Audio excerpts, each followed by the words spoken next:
Hello and welcome to the We Recommend podcast, a movie podcast where every week we recommend a movie for you to watch and then come back here and listen to us discuss. I'm Jesse. And I'm Jason.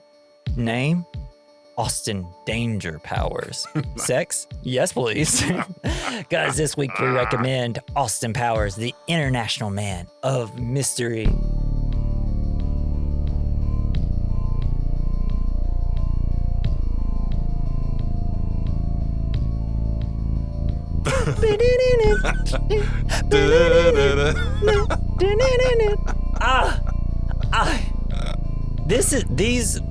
The trilogy of movies are my favorite comedies. They just are. I mean, there was a point where me and Natalie watched them every year, all three of them back to back. They're so funny. I love Mike Myers. I love this character.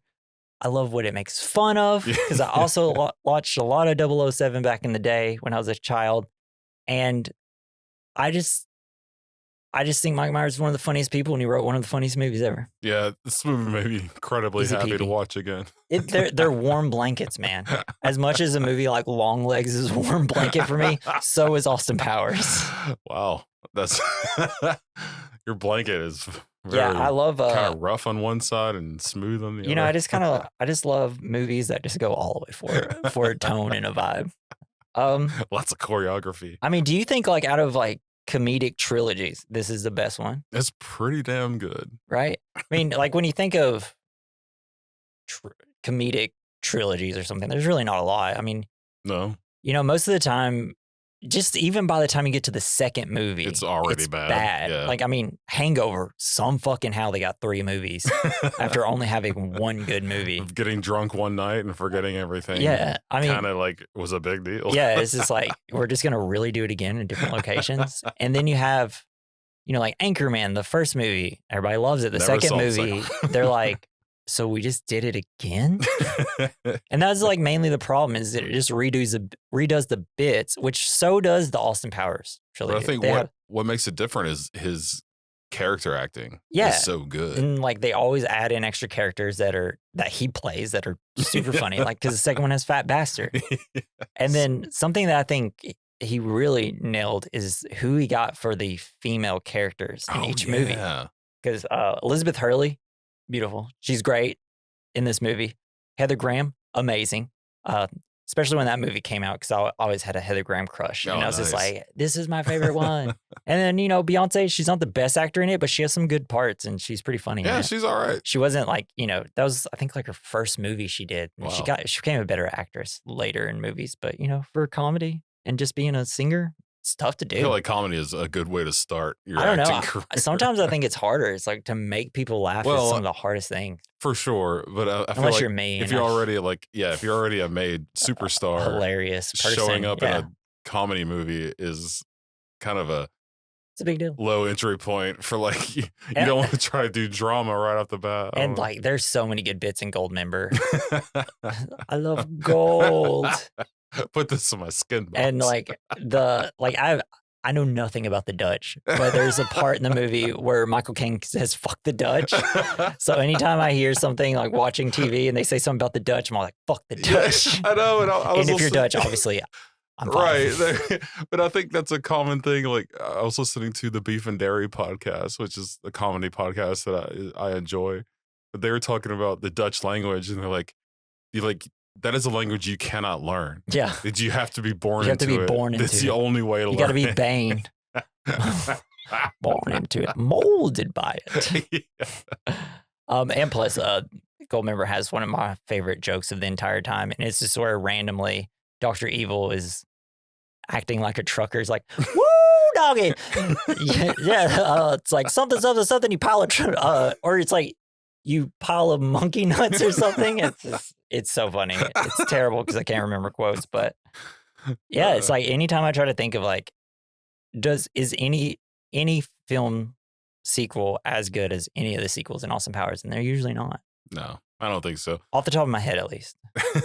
Well, to be fair, I don't think the other Austin Powers sequels are equal. But I think they're all funny. My favorite is the second one. Yeah. It's always been my favorite. Is that when they introduced Mini-Me? Yeah. Yeah. Yeah. Get in my belly. Yeah. Right. Like this one, I think is This one's not as crammed with jokes as the other two are. Which is crazy But because it is crammed with jokes. Yeah, but that second one, in terms of like how many jokes hit versus is it like the JPS, the jokes per second? Yeah, I mean, I feel like it nails it. No, it's also just I watched the second one more as a child than I did the first for 1 and 3. So it might just be my personal opinion on it. So sure, that's fine. But I mean, there's almost like maybe the best joke of the whole trilogy is the penis pump bit. I mean, it's one of the smartest and funniest jokes. Yes. Just how it goes and goes and goes. There's certain jokes that if you, I guess, I don't know who decides which joke to just keep carrying on for a long period. Like the pee joke where he's peeing. Yeah. And you just carry it on just and over on and over. Like, how does it get funnier? The longer it goes on. I know. And it's just such a shame that Mike Myers made Love Guru and just I didn't see that one because destroyed his career. I felt too ashamed to watch Love Guru. It does have one good the best joke in it is that I think whenever he like says bye to people, he goes Mahisha Hargitay, which is the actors from Law and Order. But because he's being like, but he's fake. He's supposed to be faking it the whole time? No, he's an actual guru. Oh, okay. It just doesn't work. All right.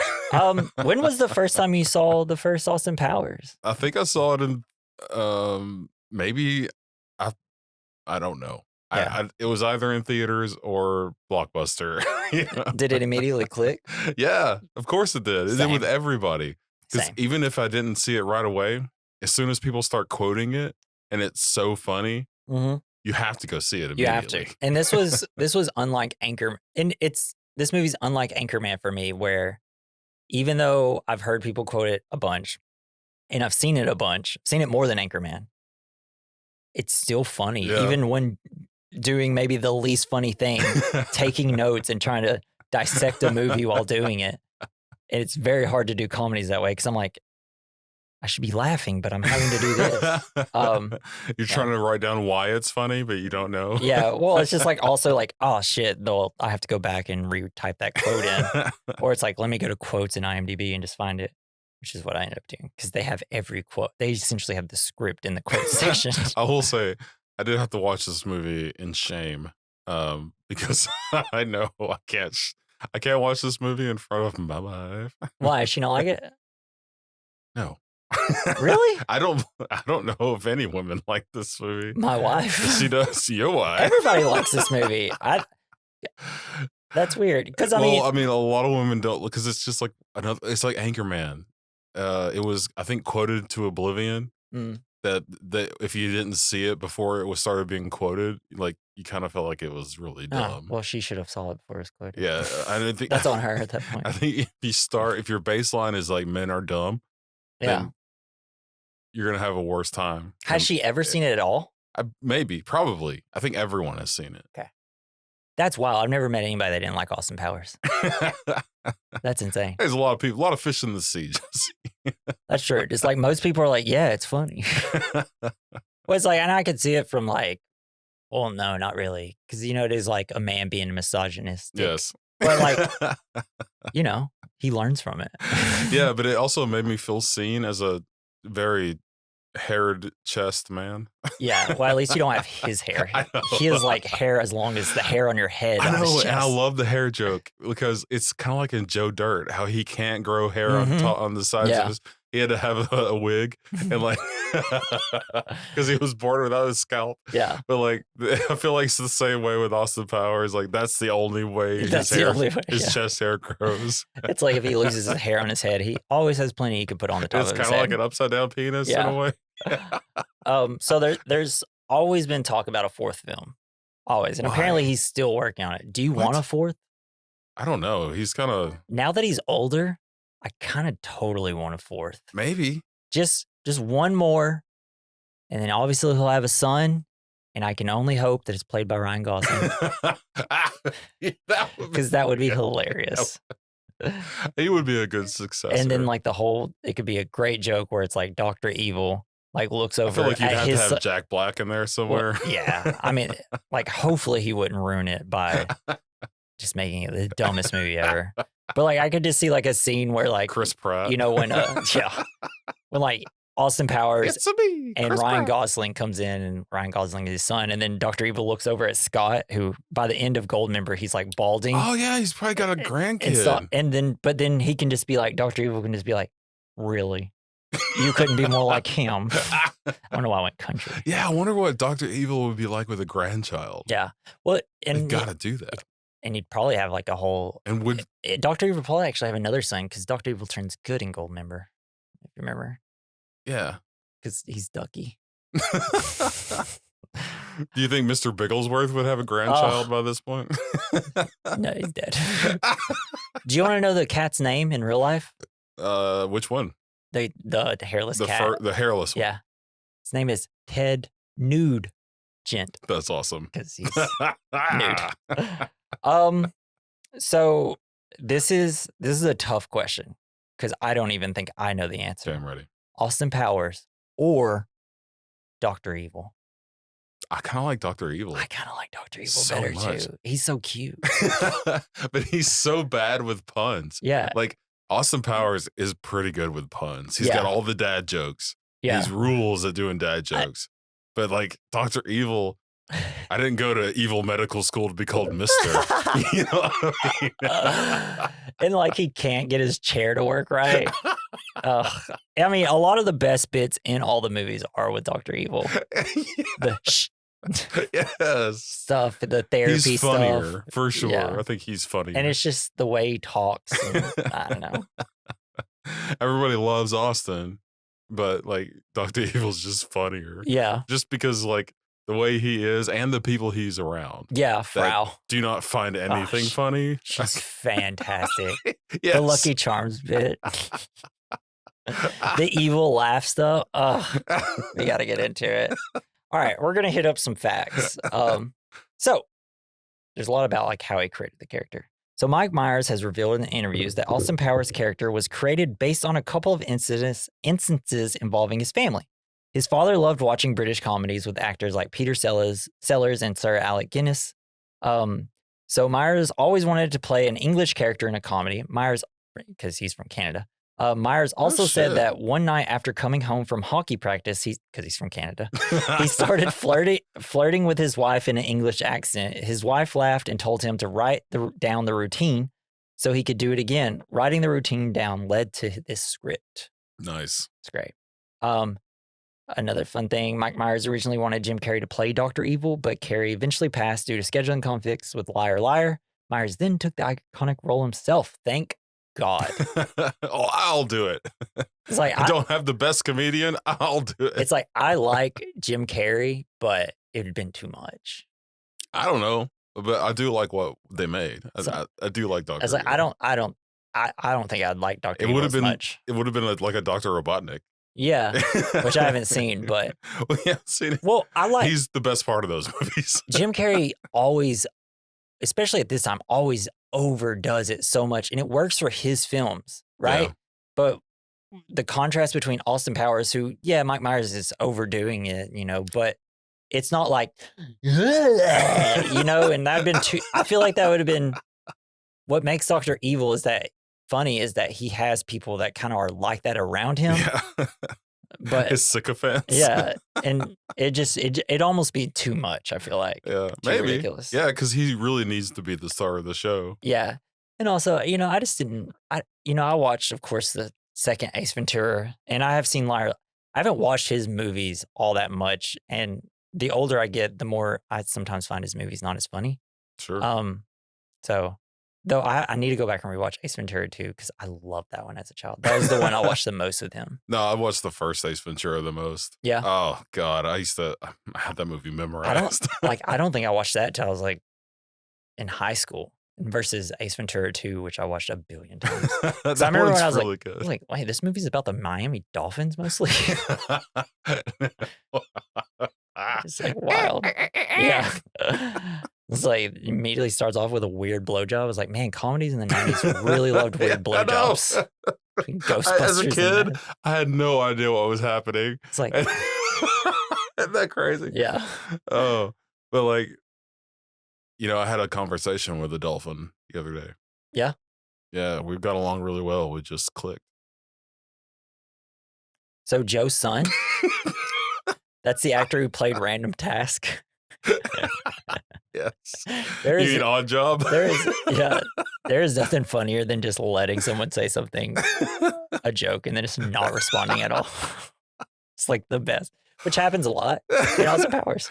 You know what I always thought was really funny is like whenever you're about to you're like, say your buddy says, "Hey, pull my car around back," and you're like, "Okay, throw me the keys," and you reach up your hand to catch the keys, and then you just drop it and let the keys fly over your head. Yeah.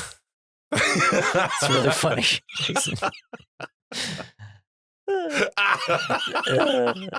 In the moment that would actually be really funny. It works. It sounds like something I would do. Yeah. One of my favorite bits that I like to do is to keep going on with something. Like if I make a joke and it doesn't hit, then I just start. You gotta double down. I start explaining the joke to the point where, and then like I'll finish explaining the joke and then restart explaining it, but in a slightly different way. And then just like, do not stop talking until someone says, "Will you stop?" You need to have children because they hate that, but you will love it because I do that all the time with my kids. Well, I just, my wife has to take the brunt of it. Yeah, they usually do. Yeah. That is their cross the bear. All right, let's get back into it. I'll tell more of our bits later. So, ready to hear something kind of bad? Yep.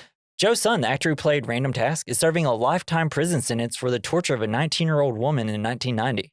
Holy fuck. He went uncaptured until 2008 when a DNA match linked him to the crime. According to the victim, she unknowingly had a copy of the movie in her home till her attacker's identity was revealed. In 2017, he was sentenced to an additional 27 years for murdering his cellmate. He's now facing a maximum sentence of 275 years to life. God damn. Be murdering with a shoe? Who throws a shoe? Honestly, you fought like a woman. He threw a Prada shoe at him. So good. Just pierced them. Random Task. Man, that is fucked up. The names in this fucking movie are so good. A lot of vagina. Ted the Sphinx cat, already said this. His name was Ted Nugent. What about the furry cat? Oh, I don't know. No, I didn't hear anything about that. Yeah. But the cat that played Mr. Bigglesworth was so fond of Mike Myers and often delayed filming by sleeping in his lap. Oh, I know. That's the most adorable film. Yeah. Snafu ever. It's just like, sorry, we can't do the scene. A cat's purring on my lap, sleeping. It's like yeah, no. Oh, I love that. Like he goes in and it's like, because in 007, can't remember, is it Sean Connery? Wait. No, the bad guy. I'm blanking on his name. I have it in my notes somewhere. I think his name is Blofeld. Yeah, he's the ball guy. It's the one that Dr. Evil is essentially in the Which 007. One? Which 007? I think he's in You Only Live Twice. Maybe I don't know, Doctor. I haven't seen all of them. I think he might be in Doctor's No as well. But that's who he's making fun of. All right. But the cat, he has a cat in the movies, That's and he's awesome. very furry. Hell So yeah. that's what's so funny that he goes in the cryogenical freezer and loses all the hair because it's like it's a good bit making fun of 007. That's really good. You know, as a kid watching these movies, I always thought it was the leader of Cobra from the G.I. Joe. Because he also had a... No, that wasn't him. I was thinking of the villain from Inspector Gadget. He had a cat and you never saw his face. I think that also was kind of a bit from 007, maybe. I don't know. But yeah. So Mike Myers' wife suggested he dance in the movie during the credits since he dances around the house constantly. Yeah. That's got to be annoying. And I guess in his underwear a lot too, or in something. That's actually kind of fun. This has become a continuing trademark of the franchise. And also Powers the Spy Who Shagged Me, he dances naked. So more about 007 stuff. So Dr. Evil's present appearance, bald head, gray suit, scar over his eye, cat on his lap, is based on Bond's arch nemesis Ernest Starvo Blofeld, portrayed by Donald Pleasance in You Only Live Twice. Voice and mannerisms are based on longtime Saturday Night Live executive producer Lorne Michaels. What? Yeah, that's one that like is well known. Usually, it's like that's funny. He just kind of is making fun of Lorne. Ironically, Pleasance was the star of Halloween series films where his arch nemesis was Michael Myers. Shit. Part of the influence for the film can be seen in early sketch Mike Myers did for Saturday Night Live, in which several James Bond nemesis complain about his vulnerability and how much easier it would be to kill him. Let's see what else I got. In the Las Vegas bar scene where Austin flashes the peace sign and is laughed at, Mike Myers originally wanted Austin to be drinking a Zima to show Powers desperately trying to be cool and failing. In the movie, he's drinking a Tap Cola instead. Coors, the owner of Zima, were keen on the idea until they realized that they were being mocked and quickly pulled out. Oh, man. Something Austin Powers doesn't do. Oh, man. Zima is the thing you drink when you don't know how alcohol tastes. They brought it back. I actually didn't think it tasted as bad as I thought it was. As a, when this is the first beer like I really ever had. I know it wasn't the first I ever had, but like it's the first one I actually bought with my own money. Yeah. Using another person who was of age. I think it is kind of a great introductory beer. Kind of like Angry Orchards, the ales or the ciders. Yeah. Those are kind of great introductory alcohol drinks as well. Yeah, I had friends that was their first drink as well. Yeah. So, Daniel Craig, the sixth actor to play James Bond, went on record to say that Austin Powers messed up the James Bond film franchise. The producers feared people would not be able to take James Bond seriously after Austin Powers mocked the campy nature of the series. This led to the darker and grittier Casino Royale reboot. So, not only are we happy that we have Austin Powers, but we also have one of the best 007 movies ever, Casino Royale, because of Austin Powers. That's an insane train of thought. Isn't it wild? But it's true. Have you seen Casino Royale? Yeah, it's amazing. It's like one of the best movies ever made. It's like, how did they make a fucking poker scene so exciting? I love how they just keep making James Bond cooler and cooler all the time. He's so great. I'm so curious what the next Bond will be, just because it's like, do they go back to being kind of silly or do they stay on the grid? I kind of wouldn't mind like a couple like little sillier ones, well, like with Pierce Brosnan. I feel like he might have been the silliest James Bond. After doing Dante's Peak, big into Pierce Brosnan then, and went back and watched his first James Bond. I was like, woof. Wow. GoldenEye? This is way too long.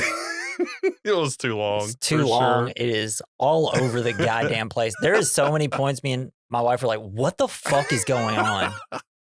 I mean, like, I don't know. Maybe it was like the mix of wine and Delta 8 that I was like, maybe. Should I watch this sober next time? No, I think you're right, though. But when you're in the theater watching it, you don't think about that kind of stuff. Yeah. I remember loving it as a kid. Yeah. So don't get me wrong. Like, but it was just like, wasn't working that night. I was like, I don't know. Yeah, you start to once you start thinking about it, it's just and asking questions, it falls apart like a house of cards. It's not even like all the silly stuff. It was just how all over the place, like the scenes were. I was like, why is this happening? And then like and then you kind of figure out. Then he's in the Arctic. Video game, great though. Great music too in the video game. There's a guy that I watch on TikTok that only plays GoldenEye, and he just plays through the whole thing over and over, and he's so good at it. And it makes you really think about how bad it was at video games back in the day. I was never good at it, but it was always me and my friend playing it, and we were also both bad at it, so it was fun. So time to let you know a little bit about Mike Myers. Penelope Spheres said in an interview that Mike Myers was a nightmare to work with when she directed him in Wayne's World, and that she hated that bastard for years. But when she saw him in Austin Powers, she was so impressed. She thought, I forgive you, Mike. You can be moody, you can be a jerk, and you can be things that others of us can't be because you're profoundly talented, and I forgive you. Mike Myers is known to be difficult to work with. That's what I've heard. Because, I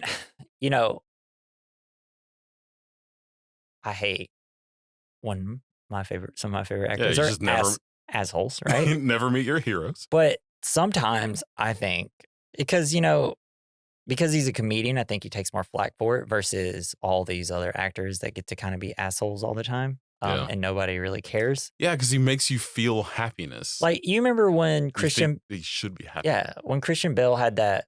I think it was on this set of Terminator Salvation. There's this big... Someone released audio of him just like fucking laying into somebody. And, like when I heard it, I was like, man, he seems like a fucking dick.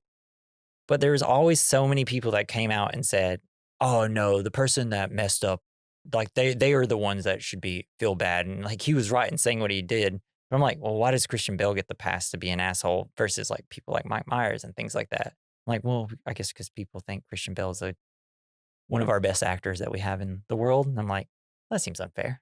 Yeah, I think that once you reach that level of professionalism, you expect everyone else in the world to be at that level of professionalism. And when they're not, you feel like you have the right to be a dick to them. But like, if you're, and that sucks. Yeah. And you're also young.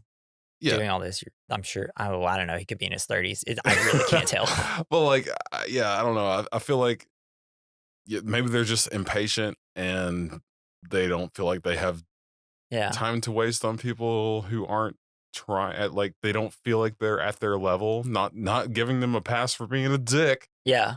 But like, I'm trying to understand why they would be a and, to make a good piece of art. Yeah. And especially since for someone like Mike Myers, especially around the time of Wayne's World, like he's coming off SNL. He's got to like, right. He's got to got there. He's got to make something good to get his name out. Yeah. And, if the movie fails and it's not funny, everybody's going to be like, well, this is Mike Myers' fault. This is his character and he didn't make it funny. So I'm sure there's a lot of pressure and he wants it to be very specific. That is true. What he wants. And if he thinks he's a comedic genius, he's going to be like, you guys got to do it the way I am. Sadly, he is. So when then he makes when everyone tells you you're a comedic genius growing up, you're going to expect that. Yeah. But yeah, I put that, I shouldn't have put that at the end. I should have put that at the beginning so we can kind of move past all this. No, it's fine. It's like, that's just something I've always thought of. Like, do you really need to give these people a really hard time? Yes. Yeah. Yes. Always give them a hard time. Because I feel like that's the way they thrive to make these things that are great. Yeah. They thrive on the pressure. Yeah. I think. Yeah, I think so. So, yes, give them a hard time. Make their lives as difficult as possible. Make them yell at you. Make them yell at you and record it. Make them feel like shit. And then they'll make really good art. And plus, I mean, like, and if the movies sucked, then it'd be like, like, then they'd be like, dude, you're a dick, and you're not funny. You sucked. Yeah. Be like people at our work, like when they're dicks to you, and it's just like, we fucking put cheese in plastic. Yeah. All right. Yeah, they have no right to do any of that. Let's not act like we have to be upset at people and an asshole all the time. Yeah, these are two totally different fields, I think, that you can be a dick in. Yeah. So now that we have gone through the facts and we've through the questions I always ask Jason at the beginning, now it is time to get into the plot. But first, I want you to think, do you feel Randy, baby? Yes, that's the question. Because I think that is kind of the point of the movie. Do you feel Randy? Yes. No, but if you have anything you want to say, there's really no point of this movie except to be funny. But if you have anything you want to say to us, you can go to our description. There's a link at the top if you're on like Spotify and stuff that you can click. If not, you can go to the very bottom where we have our email. We recommend mailbag@gmail.com, and you can send us some fan mail and stuff and whatever you want to talk about Austin Powers with us with. So, Jason, let's get into I'm just going to say it, 1997 masterpiece called Austin Powers, International Man of Mystery. Nice. So, in 1967, somewhere outside of Las Vegas, Dr. Evil and Mr. Bigglesworth has his underground lair. Dr. Evil had assembled the world's big boy. Yeah. Dr. Evil had assembled the world's top assassins to kill Austin Powers, but they all failed. Dr. Evil eliminates all of them except Mustafa, played by Will Ferrell, and Frau Farbizna. Will Ferrell as Mustafa, fucking hilarious. Yeah. When they throw him down in the pit. I know, and he comes back for the second one to do the same bit. It's so funny. It's so ridiculous and great. And then I love it. They got the great line, why am I surrounded by friggin' idiots? And then we cut to fantastic music and dance opening. Oh, behave. Yes. I love the choreography. It's so good. The music is amazing. Everyone's waving British flags. Yeah, it's so It's great. like it's so British This and makes me want to loving. move to fucking London. All the It's Dr. like- Evils in America. Does anyone in America know what London even is? Like, this is our picture of Yeah. London, I think. And that's some of my favorite stuff about watching, you know, a lot of these British shows that I've been watching. I'm like, wow, you know, we have it wrong about. They're so We patriotic. have it wrong and we have it right about England. And so my favorite part of SNL UK is when it kind of gets to the I'm breaking where they do the news section, right? It's I've never seen it. kind of here, you know, in SNL they always do like the part where they do the news bit, weekend update. They do it in the UK too, and it's just kind of fun to see how you know, because how they view America, and then like when they kind of cut down like, you know, Donald Trump too, and like their own prime minister. So it's like, all right, so it's kind of cool to see what their perspective of us is That in is America. really interesting. Because, you know, we as being Americans and we all have like our ideas of what people are like in London and England and stuff like that. And it's just like, I feel like it's wild. there would be a lot more Wallace and Gromit in the SNL. Is there? Is there a lot more? No. I will say this, a lot of skits end with dancing. I was like, man, British people love to end skits dancing. So yeah. You have while the dancing, you got him taking pictures, dancing in the streets, women chasing him, and then he like comes back around the corner with a marching band, and it's just lovely. And then he like jumps in a car with Miss Kensington. So British spy Austin Powers is a style icon of the 1960s, but with really bad teeth. Austin is popular with the ladies who go mad with his charm. Miss Kensington is Austin's sidekick, who he asks why she doesn't model for him, and it's because of her husband. Oh, behave. Yeah, baby. Then Basil Exposition pops up on his car TV. He's Austin's colleague at the agency who helps him with intelligence and planning his missions. Basil informs Austin that Dr. Evil plans to be at his nightclub that night. Basil Exposition is such a fantastic fucking name. This is my mother, Mrs. Exposition. It's so smart and clever, dude. I can't say it enough. It's just such a good bit. So Austin, so cheeky. Yeah, Austin attempts to assassinate his nemesis, Dr. Evil, in his own nightclub. I've got an idea. It punches the guy. Yeah. The Electric Psychedelic Pussycat Swingers Club. It's the name of the club. So good. While trying All the patterns of their clothes are just so terrible. I will say, I actually love it. I know. I think it's 60s great. London looks amazing. No, it looks if like that is how it actually looks in any way. This is definitely a. But based on, I don't know, based on like the pictures of like, you know, seeing the Beatles like in nightclubs and stuff, I'm like, yeah, some of the nightclubs look like this. I know, only to be there. I mean, I think it's better than the shit that we do now. We make everything look as boring and gray as possible now. I mean, like, you know, the classic things like, look what they did to our McDonald's. When we were kids, it was all colorful and fun. And now it's just like, we are modernist buildings. Talk to our AI drive-through now. Give us your money. We are slowly taking joy out of the world. Taking joy out of food. Yeah. McDonald's. They are. Their French fries don't taste as good as they used to. Oh, what that's the fuck happened? So, while trying to figure out how to get to Dr. Evil, Austin punches a woman who turns out to be a man. It's a man. It's funny because it is a woman. He punches her. She gets up completely a man. So good. So Dr. Evil and his cat escapes by launching himself in a space rocket. Egg. A space egg.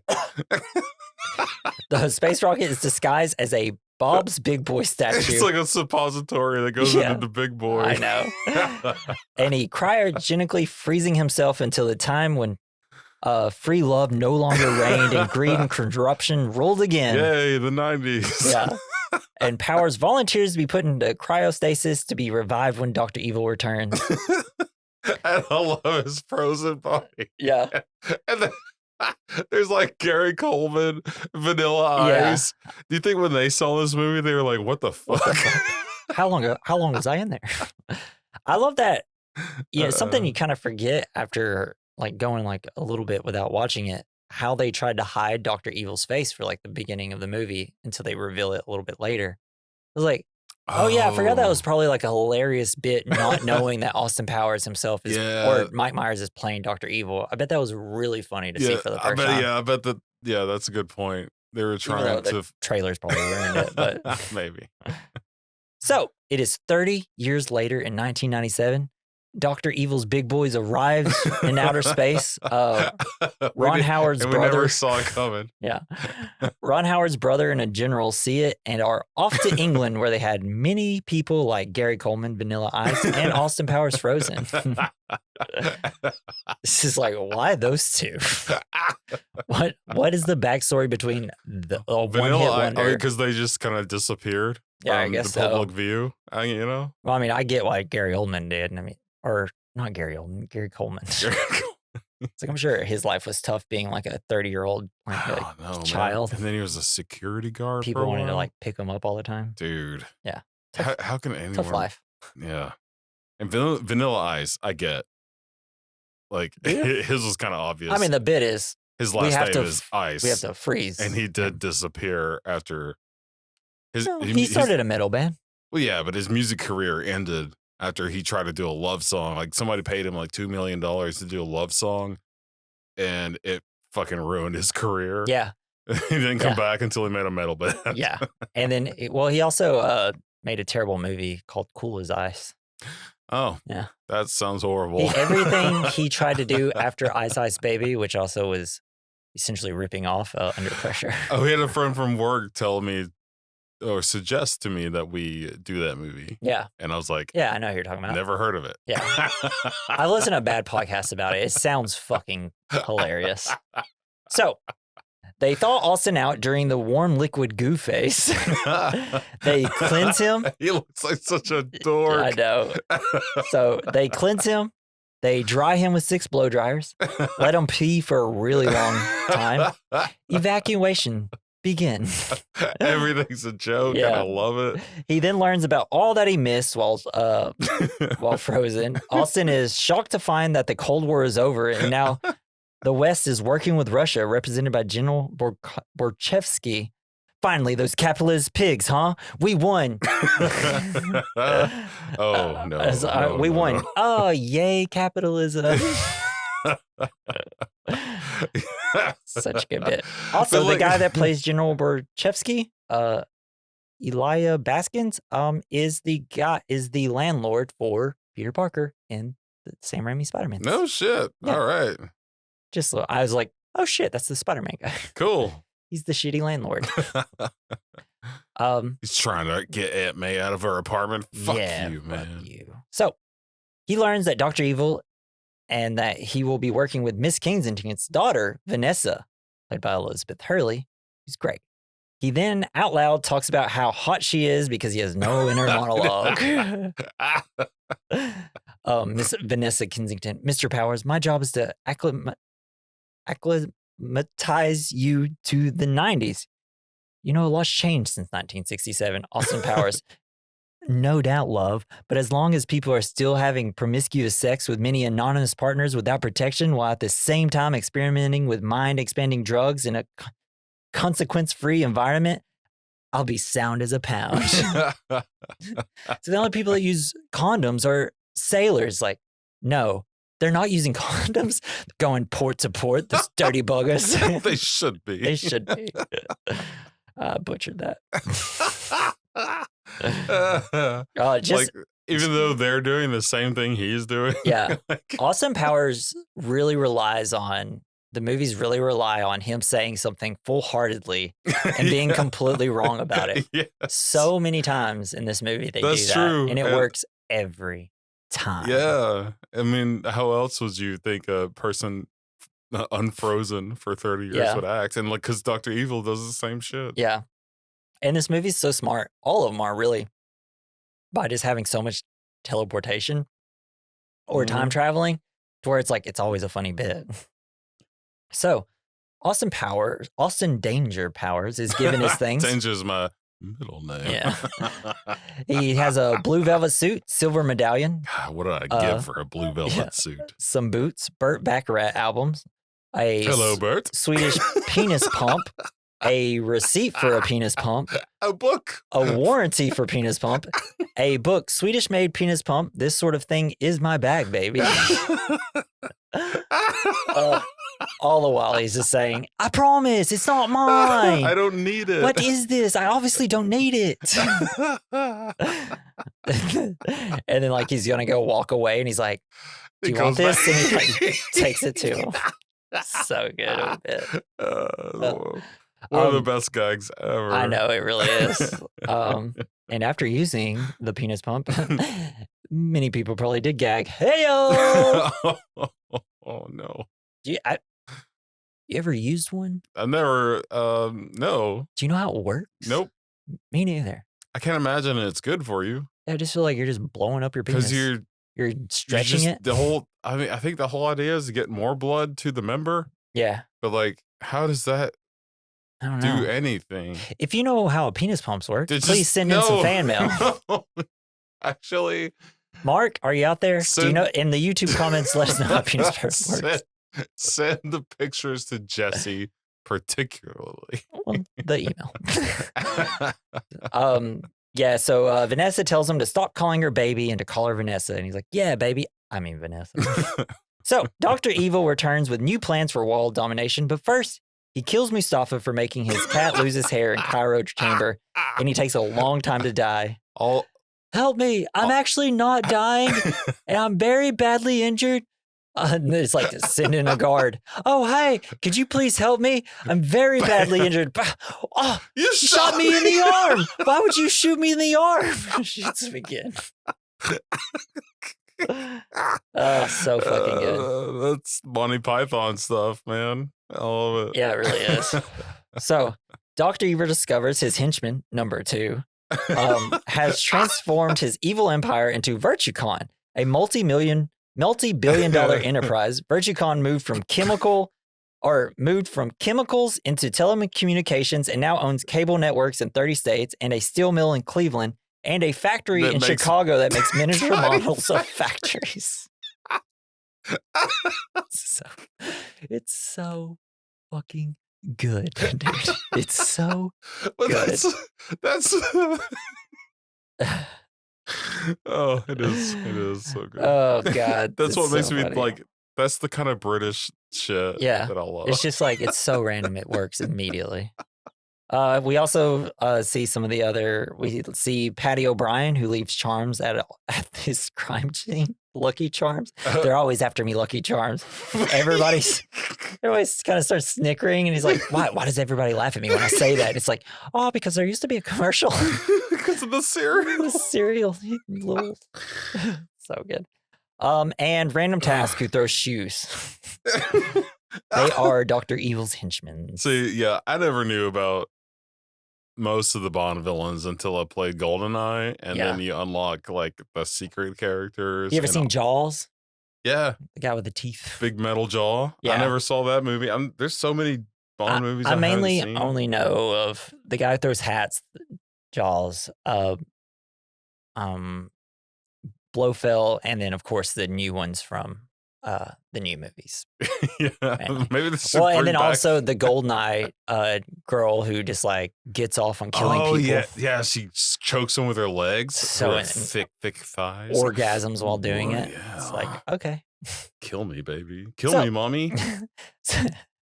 Hell yeah. So, although already wealthy, Dr. Evil proposes several plans to threaten the world for more money, but finds each of them have happened naturally during his absence. Stuff like threatening the royal family of Britain to expose the affair of Prince Charles. Creating a hole in the ozone layer. Dr. Evil, people have to tell me these things, okay? I've been frozen for 30 years, okay? Throw me a freaking bone. I'm the boss. Need the info. Or things like punching a hole in the ozone layer, using layers and increasing skin cancer rates over the world. Unless the world pays him a hefty ransom, He ultimately falls back on his plan to steal nuclear weapons and holds the world hostage for $1 million. Which is not a lot of money. And then everyone's these like, days. yeah, that's the world times have changed. It's not a lot of money. So he increases his demand to $100 billion when he learns that the value of the dollar has fallen due to inflation. Even Virtucon makes over $9 billion every year. And even 100 billion now, It's like not- that's, I feel like the most evil people now would probably want like 1 trillion. Yeah, right. Yeah, exactly. Or It's multiple wild. trillions. It's just so funny. It's just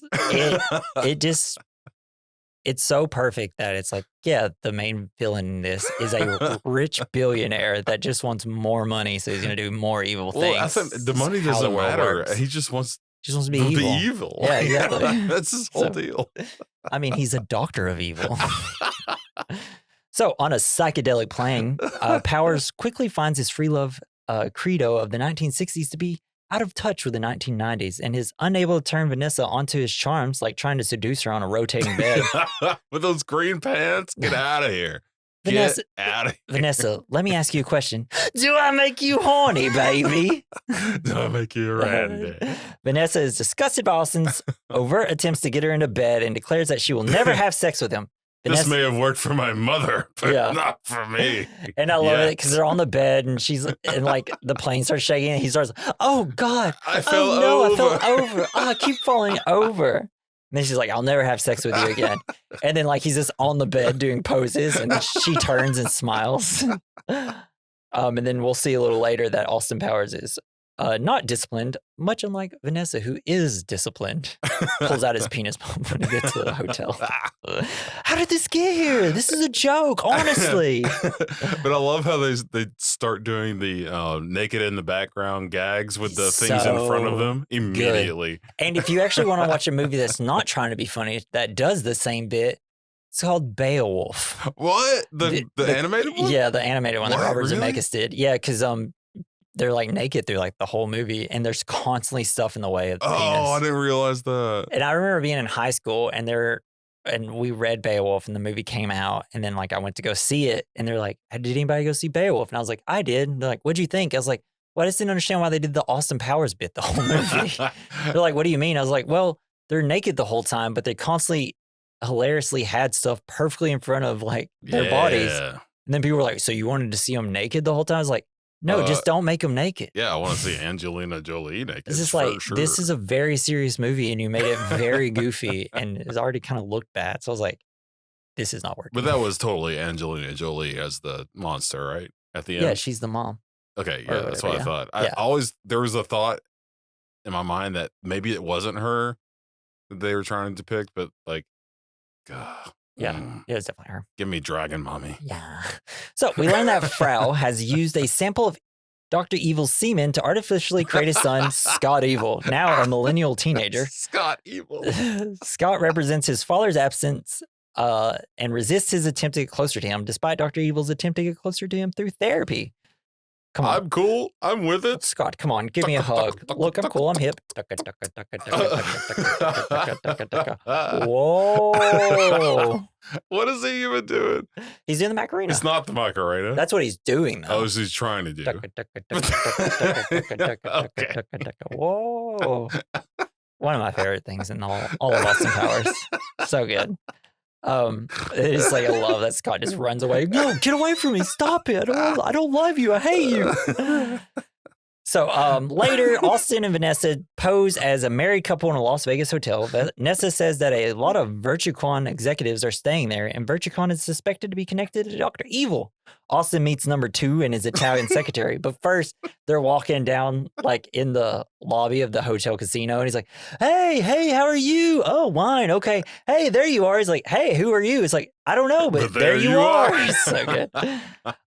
Yeah, so Dr. Evil meets number 2 and his Italian secretary, a lot of vagina. Excuse me, what's your name? A lot of vagina. They play stretch. They play blackjack. Number 2 has 21. Okay. Do you think, as an international man of mystery, he would have, even back in the 60s, he would have learned to play blackjack? I feel like that game's been around for a minute. He just He's all about swagger. He doesn't care if he wins. Yeah. Because like I think what number 2 is like 17 and he says hit me, or he has like 20. He has like this laser eye, like yeah, and he can see what's underneath vision. it, and he's like hit me, and he's like, the dealer's like, no, like you have 17, you're doing okay. He's like, I like to live dangerously. I also like to live dangerously. And then like they deal out cards for Austin. He has 5 total, and he's like, I'll stay. He's like, Blackjack's like, I suggest you hit. And he's like, I also like to live dangerously. All right, well, you lose. His 21 beats your 5. He's like, I've never been good at poker. So, and then number 2 says, and then he goes, so he introduces himself. Allow myself to introduce myself. Number 2 says he's got to go to the bathroom. Austin follows. Patty attempts to kill Austin in the bathroom. He says he's got to go to the little boy's room, which is really weird. But like first he walks in, there's a blind man. It's like, hey, you didn't happen to see nothing at all. And then you have Tom Arnold who walks in. He's like, hey, crazy, get up. And he's like, oh, yeah, I'm from England. And he's like, oh, I'm so sorry. And then, so, yeah, he goes into the bathroom. Patty comes out and tries to kill him. And with his Lucky Charms. Yeah, and then he puts him in the toilet. He's like, who does number 2 work for? Tom Arnold. You show that turd who's boss. Just bite your bottom lip and give it a go. Yeah, and then it's like, it's starting to sound just because he's like, hey, how about a courtesy flush in there? And then he comes out. What'd you eat? What did you eat? I mean, just good comedy fucking bits, baby. So good. Woo! That was probably one of the most quoted things I did when I was a kid. It was like, you show that turd who's boss. Stuff like that. That was, what did you eat? Me and Richard growing up. I think we need to bring it back. Yeah, it's so good. So later we see Dr. Evil has secured the nuclear warhead. He calls the United Nations and tells them if they want to get back, they have to pay $1 million. I mean, $1 billion. UN representative. So, Mr. Evil, Dr. Evil, it's Dr. Evil. I didn't spend 6 years in evil medical school to be called Mr. Thank you very much. The UN tells him he does not negotiate with terrorists. He tells the henchmen that they will be $1 billion richer, and they awkwardly all evil laugh. They laugh. And it's such a good bit because it's like anytime in movies they do an evil laugh, like what do they do once they're done evil laughing? Just like, oh, that was... They kind of just cut away. That was good.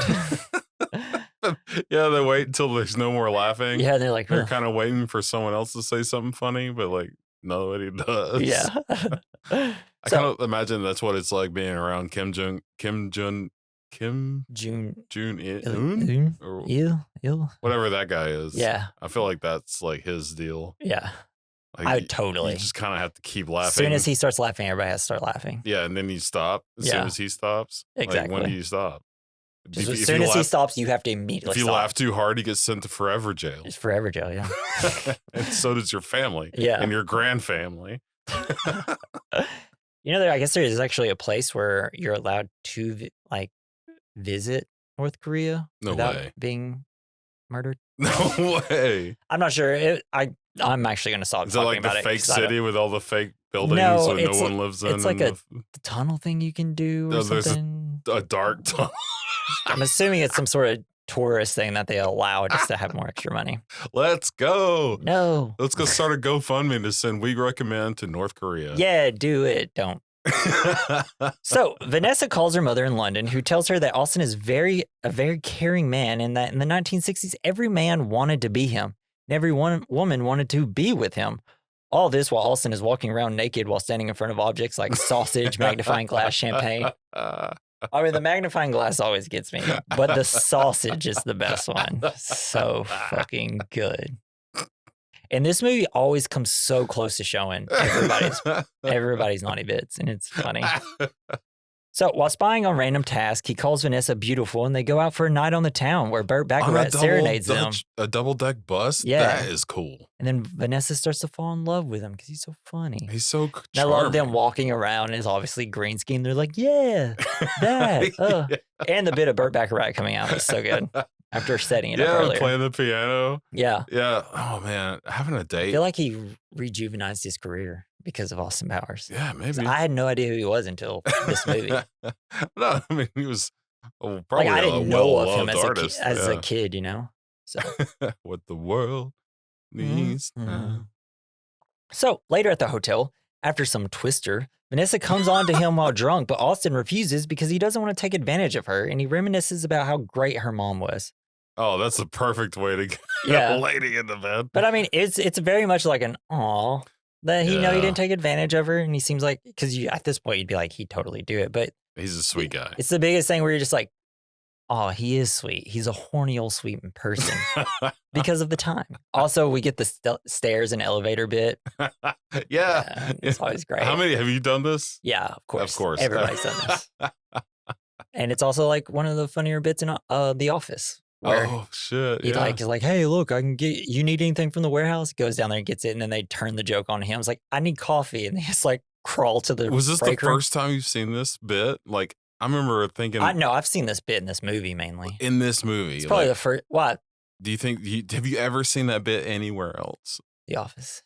That's it. Before that. Not off the top of my head. Like, I probably saw somebody do this bit. No, I feel like this is the first time I ever even thought about it. I may have seen someone do like a stairs bit, but the elevator bit is something different. Okay. There's also another thing where it's like, that's you in a nutshell. Help! I'm in a nutshell. What type of nut has this shell? So Austin logs on to AOL to talk to Basil Exposition. One of those free discs. Yeah. Who says he has to go to a lot of Vagina's house to spy. And then Powers later breaks into her penthouse suite for reconnaissance and fornicates with a lot of vagina. He discovers plans for Dr. Evil's Project Vulcan, which aims to drill a nuclear warhead into the Earth's molten core and trigger volcanic eruptions worldwide. Yeah. Vagina finds Austin's real identity through his ID card, which she finds after he removes his clothes and gets in a hot tub and farts. And she eventually washes Austin. That was such a funny guy. Yeah. She's like, how dare you break wind in front of me or before me? He's like, oh, I didn't realize it was your turn. Yeah, and it's like, often in my country, men come first and women come second. And then or maybe never at all. And then you also have like the first shadow bit really in Austin Powers, which becomes a huge bit in the next two, where someone stands behind. Yes. And then also the leg kicking while getting kissed. Like, yeah, that's a swat. So, Dr. Evil, learning that Powers is back and on his trail, creates a series of seductive, identical female robots called Fembots that will lure Powers with their charm before killing him. Dr. Evil, by caliber, I love women of that caliber. And by caliber, of course, I refer to both the size of their gun barrels and the high quality of their characters. Two meanings: caliber, it's a homonym. Forget it. That's like shit I do. That's like the shit I do with Natalie when it's like my joke didn't work and I just kind of keep going on with it. That is the best. Until you have to keep going until someone says stop, or like they physically touch you and say stop. Yeah. And it's so funny. It's like rewatching this and like taking notes. I'm like, shit, this is where I've gotten everything. So I got every funny bit I've ever done. Did you look at Natalie and say, you're welcome? No, I did this in the morning. She wasn't home. That's probably smart. Which makes sense, like, because, she'll call me like her favorite comedian. And I'm like, well, Austin Powers is one of your favorite funny movies. So it makes sense, So at British makeshift headquarters, we have the classic Bond gadget scene where he thinks dentistry products are gadgets, but Vanessa's like, no, it's for your teeth. Exposition comes in explaining that they have to break into VirtueCon. Austin and Vanessa are going to disguise themselves as tourists. Austin then beats Exposition's mother up because he thinks she's a man, baby. That's my mother. She does look very manly. She looks like she's been beaten with an an ugly stick. Oh, man. And Vanessa is very suspect on how Austin got the plans for vagina. So, it's going to be a long one. Dr. Evil and Scott go to therapy with Carrie Fisher.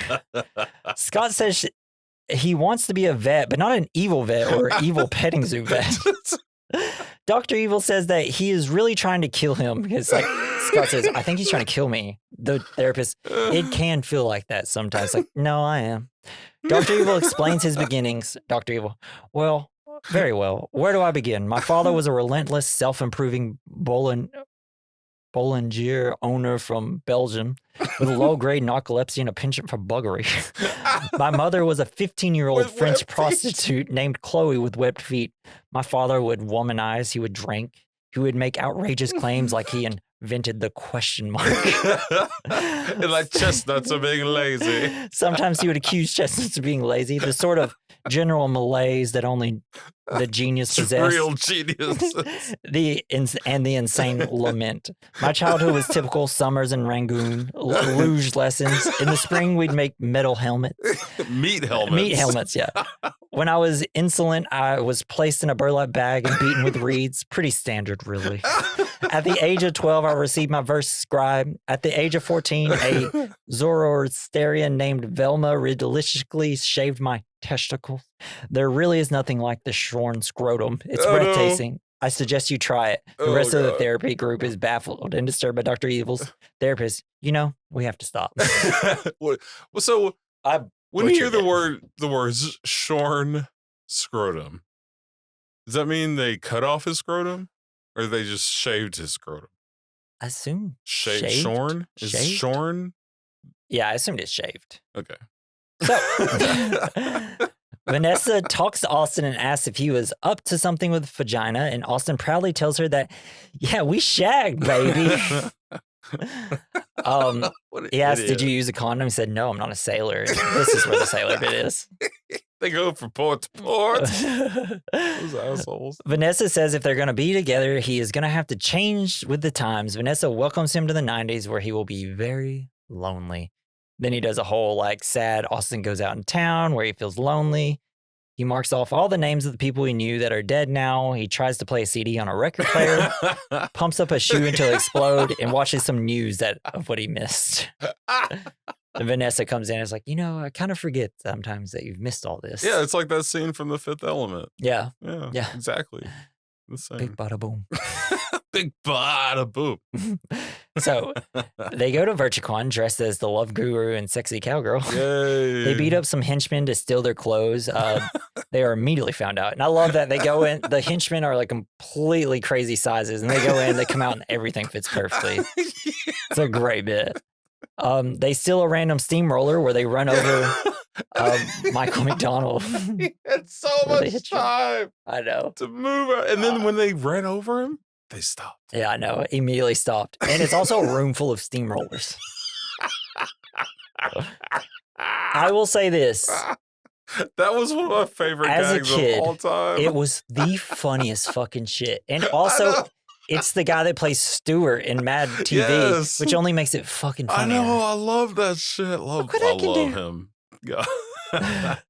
Stewart! So they think they are clear, but are immediately knocked out by random task. After Dr. Evil makes his demands to the world, he reveals that even after receiving the money, he will still proceed with Project Vulcan. It's a good bit where he sits down in the chair and just rolls back and he's got to kind of scoot up. He then places Power and Vanessa in a death trap that they easily escape from. Dr. Evil is upset that they were not able to get freaking sharks with freaking laser beams attached to their freaking heads and instead have mutated, ill-tempered sea bass. Scott doesn't understand why he doesn't just kill them instead and that they can do it together.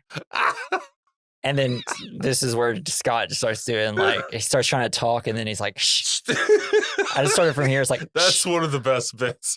Oh my God. Knock, knock. Who's there? Shh. Scott, but shh. Dr. Evil, let me tell you a little story about a man named Shh. Shh. Even before you start, that was a preemptive shh. Now I've been the whole bag of shh with your name on it. It's the funniest movie ever. It's one of the funniest movies ever. Now trapped on a slow-moving platform, Vanessa comes up with the idea to use floss. She pulls out the floss. She's like, I get it. I have bad teeth. Austin uses toothpaste to blind a man. Austin then lets the sea bass eat the henchman's head off. Austin. Now, not the time to lose one's head. Vanessa, no. Austin. That's not a way to get ahead in life, Vanessa. No. He just keeps going. Austin, it's a shame he wasn't more headstrong, Vanessa. Stop it, please. Austin, he'll never be the head of a major corporation. Okay, that'll do. Just stop. So it's so good. So they escape. Power instructs her to get help, and he tells her he feels very bad about the Italian bird. That he's willing to be a one-woman man that and he's like, that's groovy, baby. He then is at a dead end where he tries to turn around on a tiny cart. Yes. Also, such a good bit. It's like, how many bits? Here's the crazy thing, Jason. You think that is a funny bit? It was like either last Amazing Race or 2 Amazing Races ago. What? They did this. What? Are you serious? A young, really like chaotic, dumb, like brother and sister group literally did this exact bit because we were watching it and they pull into this dead end, right? And it's this narrow alley and they go in, they're like, shit, how are we going to get out of here? And instead of reversing and driving backwards, they literally back and forth. And they do it. They're able to get out. Like a 20-point turn? No, Jason. I'm meaning it is so similar to what they did here. That it was like, I cannot believe that they probably spent an hour constantly moving back and forth in their car. I didn't think people actually did this. And then I saw it happen on TV. That's the beauty. It's the beauty of film. So good. So yeah, Dr. Evil is preparing the Vulcan, and he's in a ridiculous rubber suit, covers his entire body. He goes to put up his pinky, and like the whole suit comes up, and he has to like push it down and put his pinky up. He can't do it. And then Austin meets the Fembots. No. Austin, they look like from Mars Attacks. Yeah, they really do. Really do. It's very similar. Yeah. Austin, who is now under the control of Fembots because of whatever pheromones they release, has only one thing he can do: strip in front of them to destroy them. Yes.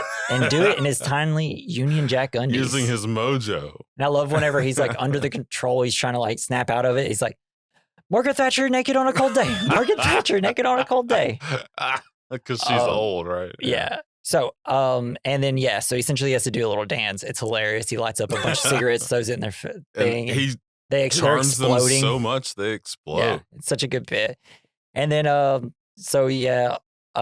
then Vanessa, they walk in, and some of the men, Austin Powers, wait, Vanessa, I can explain. You see, I was looking for Dr. Evil when the Fembots came out, and smoke started coming out of their jumblies. So I started to work my mojo to counter their mojo. Yes. We got cross-mogenation, and their heads started exploding. It's like, and then she's like, I understand. And then they kind of go, and then like one of the men just keep looking at Austin Powers. Good bit. So Dr. Evil is about to launch the probe, but Austin and Vanessa arrive just in the nick of time to stop it. Austin goes to Dr. Evil, who's I love how his gun is so tiny, singing the Meow Mix song, looking for Mr. Bigglesworth. Mr. Bigglesworth, meow mix, meow mix. This guy, that's just the funniest shit ever right there. It's so good. Laughed out loud when I saw that. I've seen this movie a billion times. So Dr. Evil tries to say that all the things he loved in the 60s are now evil. Austin tells him that they were still fighting they're still fighting against evil squares like him. But Johnny walks in with Vanessa at gunpoint. Scott walks in and Austin says he will kill him, and Dr. Evil tells him, just do it. And Scott runs away. I hate you. I wish I was never artificially created in a lab. Dr. Evil, Scott, that hurts, Daddy, when you say that, honestly. So good. I don't know, man.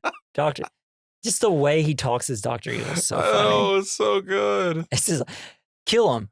Oh, Scott, that hurts my feelings. Then number 2 appears, betrays Dr. Evil because he's mad that Dr. Evil has ruined his company that he built. He's so mean to him and offers to make a deal with Dr. Evil. Austin Powers. I love it when he starts crying. It's so good. But Dr. Evil apparently kills number 2 and makes his escape back to his rocket, setting off the base's self-destruct system. Vanessa knocks out a lot of Vagina's is unconscious and escapes with powers as their lair explodes. And it's like a 1960s film of a nuclear explosion, essentially. It's amazing. So Yeah. sucks that it's coming to an end, but it is. So Powers and Vanessa are later married, where both Vanessa and Austin are naked or doing the naked bit. You got pineapples, spice rack, boob painting, gift, milk. The milk one kills me. The balloon. It's pouring. It's like right out of her boobs. boobs. It's so good. But during their honeymoon, they are attacked by a random task with a shoe. Who throws a shoe? Honestly, you fight like a woman. Power seduces the assassin with his penis pump, and the couple adjourns to the balcony. Noticing a rather bright star, Powers pulls out a telescope to discover that is, in fact, Dr. Evil's big boy. cryogenic chamber in which he vows revenge.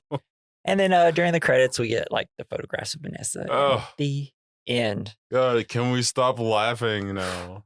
Yeah, we got to end this. I got so hungry in the middle of that. Dude. So the point of the movie is to make a smart, funny spoof movie. But I think one of the things that I love about British movies or like British humor is they take mundane like tasks and experiences and just totally run away with them. Yeah, and just make them hilarious. It's so good. I mean, just like, because like the Dr. Evil with his pinky next to his finger, mouth, hilarious, right? Yeah. But putting him in that ridiculous suit and then making him do it and the suit pops up, it's one of the funniest things ever. And this movie does a great job with like a comedy of threes. Yeah. The penis pump at the beginning, he pulls it out whenever he unpacks his luggage, and then he kills uses the guy it with it, right? And then Dr. Evil in his chair bit, he does it 3 times, and he kind of, his Scott bits are like in 3s, and it's just Mike Myers, man. Is a mathematical comedy like, genius. To just go ahead and go into like the good, the bad, the ugly, the fine. The good for me was Mike Myers and Elizabeth Hurley. So attractive in this movie. She is really great. Yeah, I mean, like the good. I think it's just the British aspect. Like, yeah, it's so funny because I said British invasion. It's like that we're kind of doing a British invasion thing. And I'm like, it's Canadian. Yeah, he's Canadian, but like for sure British.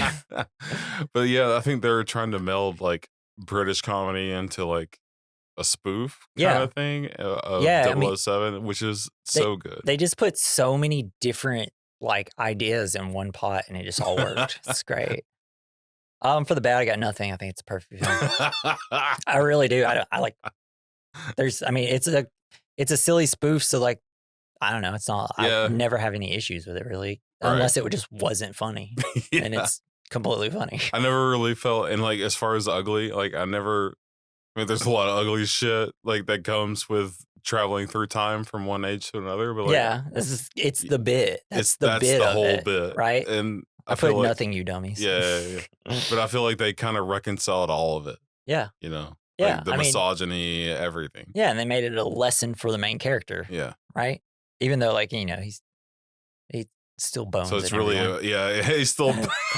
It's like, I mean, he's like, still boned 2 generations. He's misogynistic because he has to be, because James Bond was misogynistic. The most misogynistic. It's insane. For sure. So for the fine, I put Mike Myers, of course, and parodies. Love them. Yeah, man. Parodies are the shit, unless they're bad parodies. Yeah. Which sucks. Yeah.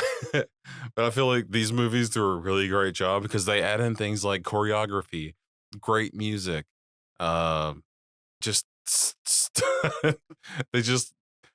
find these bits that have been done from the beginning of comedy, and they just hammer on them, and they hammer and they hammer and they hammer. And we really don't get comedies with characters like this anymore. Yeah, that's true. You know, it's like, I mean, honestly, he kind of killed it with Love Guru.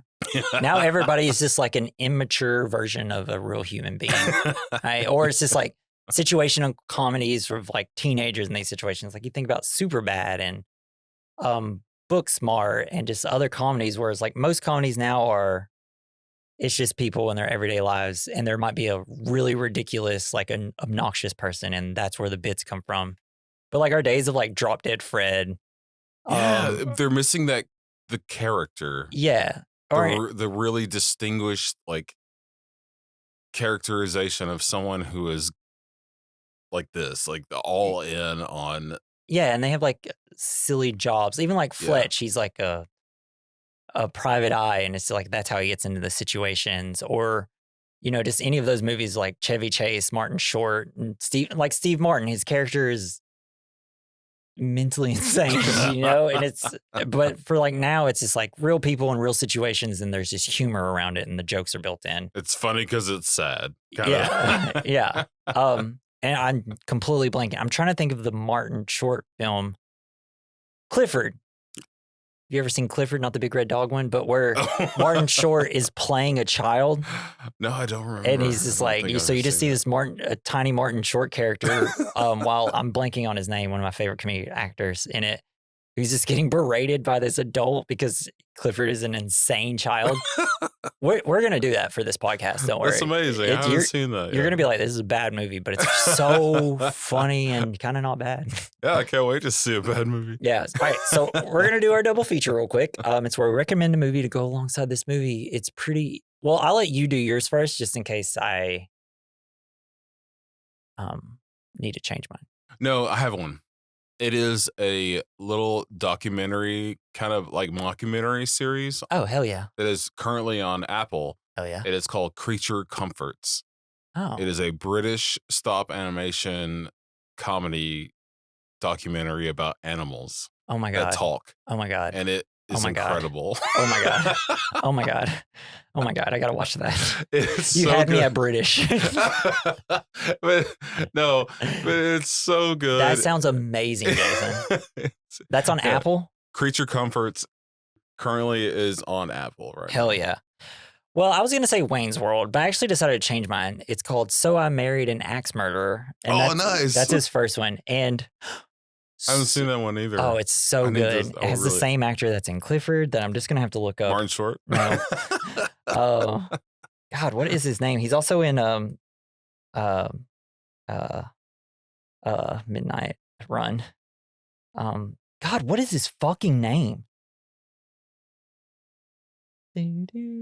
Charles Grodin.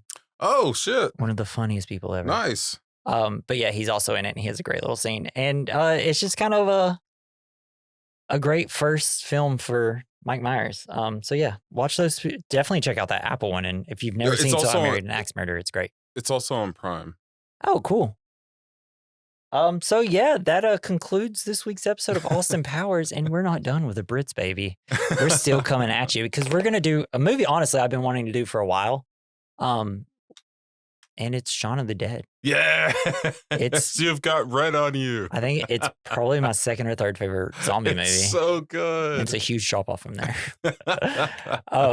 Yeah, one of the funniest, and honestly has a great fucking two really great emotional parts in it that really work. And hell yeah. I can't wait to watch them. And we already did Hot Fuzz, which is great. So if you haven't checked that out, go back and check that out. That's me, my wife, and Dakota on that one. Bye-bye. And we'll eventually do At World's End, which people say is not that great. And you guys are completely wrong if you say that. Because it is on par with the other two, I feel like. I haven't seen At World's End. Yeah, it's yeah. We'll do it next year then. Yeah, so join us next week for that. And thank you guys for listening. Please leave us fan mail. Link in the description, email at the bottom. We recommend mailbag@gmail.com. So you say stuff, we say it on the podcast. That's how it works. Some podcasts charge people to do that. Oh, shit. Yeah, join us for that. What am I? Follow us, like us, subscribe us, review us. Reviewing us is probably the most helpful thing you can do in the world. So do that, please. And I'd like to thank Joey Prosser for our intro and outro. You can follow him on X at Mr. Joey Prosser. And I've been Jesse Danger Powers. I've been Jason. Until we make you horny, baby. Yeah!